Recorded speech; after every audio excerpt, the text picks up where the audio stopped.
నమస్తే సార్. నమస్తే అండి కిట్టి గారు. సార్, పాస్ట్ డేస్లో మనం చూసుకుంటే అబ్బాయిలు పెళ్ళైన తర్వాత వేరే అమ్మాయిని మెయింటైన్ చేయడం, ఇల్లీగల్ రిలేషన్షిప్స్ పెట్టుకోవడం ఇలాంటివి ఉండేవి, చూసేవాళ్ళం కూడా, మనం వినేవాళ్ళం. బట్ ఇప్పుడున్న సమాజంలో ఏం జరుగుతుందంటే అమ్మాయిలు పెళ్ళైన తర్వాత వేరే అబ్బాయిలతో రిలేషన్షిప్ పెట్టుకోవడం, ఇల్లీగల్ అఫైర్స్ పెట్టుకోవడం, ఆ అఫైర్స్ పెట్టుకొని లిటరల్గా హస్బెండ్స్ని చంపేయడం. ఆ చంపింది కూడా బయటకు రాకుండా దాన్ని ఎలా కవర్ చేయాలి, మొన్న మనం ఆ బీహార్ కేసులో చూసుకుంటే చంపేసి బెడ్ మీద పాము వదలడం, డ్రమ్ములో పెట్టడం చంపేసి. ఇంకొకరు ఏదో హనీమూన్, ఈరోజే కొత్తగా విన్నాను, హనీమూన్కి తీసుకెళ్ళి హస్బెండ్ని చంపేసిందంట. ఇలాంటివన్నీ ఎక్కువ అయిపోతున్నాయి సార్ సమాజంలో. మరి దీనికి చెక్ ఎలా పెట్టాలంటారు సార్ లీగల్గా? చెక్ పెట్టాలి. ఒక కవి ఒక పాటలో, ఒక సినిమాలో ఒక పాట ఉంటుంది, వివాహం నాటకమన్నా, కాపురం బూటకమన్నా, సమస్తం నాశనమన్నా, పెళ్లి రోజుతో ఇల్లేమో ఇరకటమంట, పిల్లామే మరకటమంట, బ్రతుకంత చింత చిల్లుముంత, ఒక్క 3 ముళ్ళతో. ఒక్క 3 ముళ్ళు వేసిన పాపానికి జీవితం అంతా కూడా అగమ్య గోచరం అయిపోతుంది. గట్టిగా మీకు చిన్నవారు, మీకు తెలియదు, మాకు వచ్చే కేసులన్నీ కూడా ఇలాగే ఉంటాయి.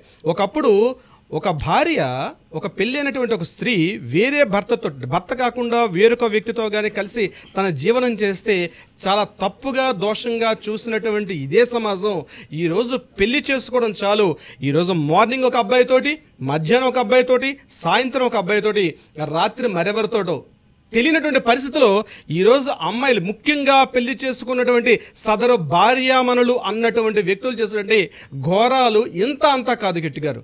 రోజుకొక న్యూస్, ఎటు చూసినా భార్యలు చేస్తున్న అరాచకాలు, ఆగడాలు, అక్రమాలు అంతా ఇంత కాదు.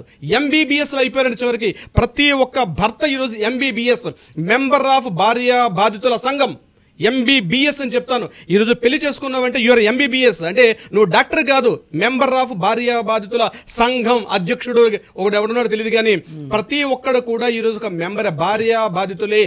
ఎందుకు అంటే పెళ్లి చేసుకోవడం చాలు, ఆ అమ్మాయి గొంతెమ్మ కోరికలు తీర్చాలి. 2 రకాల రిలేషన్స్ మెయింటైన్ చేయాలి. ఒకటి ఆర్థికంగా పరిపుష్టిగా ఉండాలి, రెండవది బెడ్ రిలేషన్ మెయింటైన్ చేయాలి. నువ్వు కానీ బెడ్ రిలేషన్ సరిగ్గా మెయింటైన్ చేయలేకపోయినా, ఆ అమ్మాయికి ప్రాపర్గా పాకెట్ మనీ ఇవ్వకపోయినా, నీ బ్రతుకు బస్ స్టాండ్ అన్న ఇంకో పదం బాగుంటుందేమో, అంతకన్నా దరిద్రం అయిపోతే మగవాడ బతుకులు. నేను ఒకటే చెప్తున్నాను, మీరు పెళ్లి చేసుకున్న మాత్రాన మీ భార్యల చేతుల్లో కీలు బొమ్మల్లా మారకండి. మీకు ఒక ఐడెంటిటీ ఉంది, మీకు ఒక సెల్ఫ్ సస్టైనిటీ ఉంది, మీరు ఒక ఇండివిజువాలిటీ మెయింటైన్ చేయండి. అంతేగాని దేబరించినట్టుగా భార్యల ముందర మోకరిల్లిపోయి నువ్వే నాకు స్వర్గం, నువ్వు లేకపోతే ఈ అపరింద్ర దేవత, ఈ అపర రంభా ఊరసుల మీదకి ఇంకా లేరేమో అన్నటువంటి పరిస్థితులకు వెళ్ళారా, మీ బ్రతుకులు రోడ్డు మీద ఈడ్చినట్టే ఉంటాయి. బీ కేర్ఫుల్ ఎవరైనా.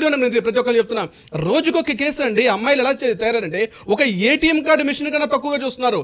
ఇవ్వకపోతే ఇక ఇంట్లో పెడబొబ్బలు మామూలుగా ఉండదు, ఆహాకారాలు చేసేసి ఏమంటే మాకు పోలీస్ స్టేషన్ ఉన్నాయి, ఏమైనంటే మాకు చట్టాలు ఉన్నాయి, ఏమైనంటే మాకు మహిళా సంఘాలు ఉన్నాయని చెప్పి రోడ్ల మీద పడి ఏడుస్తున్నటువంటి భార్యలు ఈరోజు పెళ్లి చేసుకో. నిజంగా నేను చెప్తున్నాను, నాకు కొడుకున్నాడు, ఈరోజు పెళ్లి చేయాలంటే భయం వేసిన పరిస్థితికి వచ్చేసింది కిట్టి గారు. పెళ్లి చేయాలంటే భయం వేసిన పరిస్థితి. అమ్మాయిలు ఈరోజు పరిస్థితి ఎలా తయారంటే, రోజుకొకటికి పొద్దున ఒకరి బైక్ మీద కనిపిస్తారు, మధ్యాహ్నం మరొక బైక్ మీద కనిపిస్తారు, రాత్రి సాయంత్రం అయితే పబ్బులు అంటారు, గబ్బులు అంటారు, విపరీతంగా తిరుగుతున్నారు. నేను దయచేసి మహిళా సోదరులు ఎవరైనా మంచి అంటే నన్ను మీరు తిట్టుకున్నప్పుడు ఐ డోంట్ కేర్, నేను తిట్టుకున్నా ఏం పర్వాలేదు, నేను ఇలానే మాట్లాడతాను. ఎందుకంటే సమకాలీన సమాజంలో జరుగుతున్నటువంటి ఆగడాలు, అరాచకాలు ఎవరో ఒకరు గొంతెత్తాల్సిన పరిస్థితి ఉంటుంది. మహిళలు చేస్తున్న అరాచకాలు ఎదురు మాట్లాడితే చంపేయడం కిట్టి గారు, చంపేయడమే.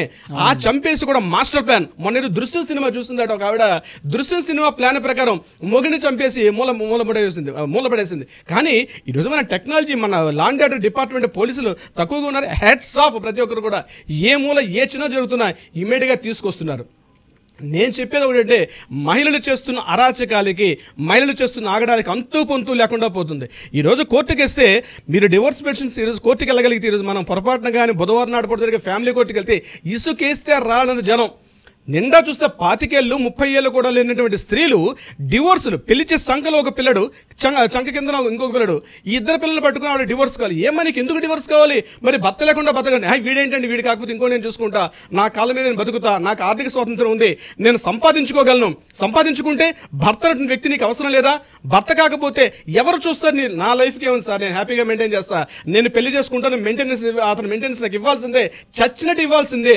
ఉద్యోగాలు చేసుకున్న అమ్మాయిలు కూడా ఈరోజు పెళ్లిళ్ళు చేసుకున్న తర్వాత భర్త ఇచ్చే మెయింటెనెన్స్ కోసం అని చెప్పి పెళ్లిళ్ళని కూడా, ఉద్యోగాలు కూడా మానేసి మా భర్త మెయింటెనెన్స్ ఇస్తాడు, నేను హ్యాపీగా ఇంట్లో కూర్చుంటా, ఎవడో ఒకటి లింక్ పెట్టుకుని తిరుగుతా, ఇలాంటి పరిస్థితి దాపురించింది. నిజంగా దీనికోసం మనం చట్టాల రాజ్యాంగం చేసిన తప్పంటే నేను వాటి కూర్చొని ఏదో కొండ నాలుక మందేస్తే ఉన్న నాలుకను ఊడిపోయినట్టు అన్న చందంగా తయారైంది ఈరోజు మన అమ్మాయిల పరిస్థితి. ఆగడాలు ఇంత దారుణంగా ఉంది. గట్టి గారు, నేను ఎందుకు ఆవేశంతో మాట్లాడుతున్నానంటే, చూస్తే పొరపాటున పేపర్ విప్పితే చాలు ఇవే న్యూస్లు, పొరపాటు న్యూస్ బులెటిన్ ఓపెన్ చేస్తే చాలు ఇవే న్యూస్లు. మన న్యూస్లో కూడా, మన న్యూస్లో జరిగే కూడా ఇటువంటి ఆగడాలు. నేను ఒకటే అంటాను, వీటికి ఫుల్ స్టాప్ పెట్టాల్సిన పరిస్థితి వస్తుంది. వీళ్ళ అమ్మాయిలు కాదు, వీళ్ళ ఆటం బాంబుల్లో తయారు ఈరోజు నాటి పరిస్థితి. ఈరోజు పరిస్థితి ఎలా ఉందంటే, అమ్మాయిలు కాదు ఆటం బాంబులు.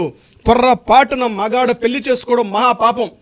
ఎందుకయ్యా పెళ్లి చేసుకోవడం? అందుకే మీరు స్టార్టింగ్ MBBSలో అయిపోయారు, మెంబర్ ఆఫ్ భార్య బాధితుల సంఘం సభ్యుడు. ఒక్కొక్కటి ఈరోజు పెళ్లి చేసుకున్న ప్రతి మగాడి రోజు దేబిరించినట్టు అమ్మాయిల ముందర మోకలాడడం ఏంటండి? ఈ పరిస్థితి మారాల్సిన పరిస్థితి వస్తుంది. సో అందుకని క్లియర్గా చెప్పేది గట్టిగా ఒకటే, మ్యారేజ్ చేసుకునేటప్పుడు ఒక్కసారి మ్యారేజ్ చేసుకుంటే అమ్మాయి అందంగా ఉందా, అమ్మాయి డ్రెస్ కోడ్ బాగుందా, ఇది కాదు మీరు చూడాల్సింది. ఆ అమ్మాయి యొక్క అంతస్తు చూస్తారా, అది కూడా కాదు.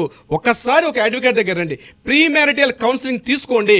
మీ యొక్క ఫైనాన్షియల్ స్టేటస్ ఎలా ఉంది, మీ కుటుంబ వ్యవస్థ ఎలా ఉంది, ఆ అబ్బాయిది ఎలా ఉంది, ఇద్దరిని కూర్చోబెడతారు, ఇద్దరిని మాట్లాడతారు. పెళ్లి చేసుకోవడానికి లక్షల రూపాయలు ఖర్చు పెడతారే, ఏం ప్రీ మ్యారిటల్ కౌన్సిలింగ్కి ఒక అడ్వకేట్కి ఫీజు ఇచ్చి వెళ్ళలేరా?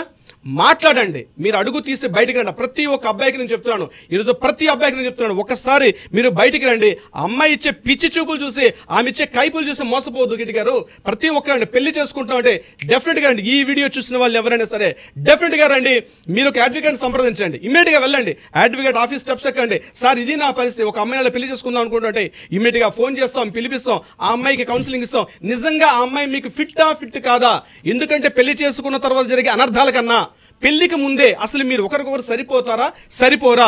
ఈరోజు ఆల్రెడీ సెలబ్రిటీ కుటుంబాల్లో చాలా వరకు ఈ వ్యవహారం జరుగుతూనే ఉంది. అడ్వకేట్స్ వస్తున్నారు, సీనియర్ అడ్వకేట్స్ కౌన్సిలింగ్ చేస్తున్నారు. ఈరోజు మిమ్మల్ని కూడా ఇది తప్పేది. కౌన్సిలింగ్ అంటే నేనేదో తప్పు చేశానా, నేను కౌన్సిలింగ్ ఎందుకు వెళ్ళాలి, ఇలాంటి భావన ఉంటే ఇప్పుడే త్వర చేసేయండి. ఇమీడియట్గా మీరు ఆఫీస్ స్టెప్స్ ఎక్కండి, కౌన్సిలింగ్ తీసుకోండి. మీ కోర్టు పార్ట్నర్ అమ్మాయిని కూడా తీసుకెళ్ళండి, ఇద్దరు కలిసి కూర్చోండి. విడిపోకపోవడం అంటే భవిష్యత్తు నిర్ణయిస్తుంది. కానీ ఒకవేళ విడిపోయిన సందర్భం వచ్చినా సరే మీరు గొడవలు పడకుండా, అల్లర్లు చేసుకోకుండా, బజార్ను పడకుండా, సమాజానికి చీడపురుగులా తయారవకుండా బయటికి వెళ్ళాలంటే తప్పనిసరిగా ఒక అడ్వకేట్ను సంప్రదించండి. ఈ అడ్వకేట్ మిమ్మల్ని పూర్తిగా ఒక గైడెన్స్ ఇస్తారు, ఒక దశ నిర్దేశం మిమ్మల్ని చేస్తారు. అసలు అమ్మాయితో మీరు చేసుకోవచ్చా, చేసుకోకూడదా? సో ఈ వీడియో చూస్తే ప్రతి ఒక్కరు నేను చెప్తున్నాను, బీ కేర్ఫుల్. మ్యారేజ్ చేసుకుంటారా, బీ కేర్ఫుల్, బీ అలర్ట్.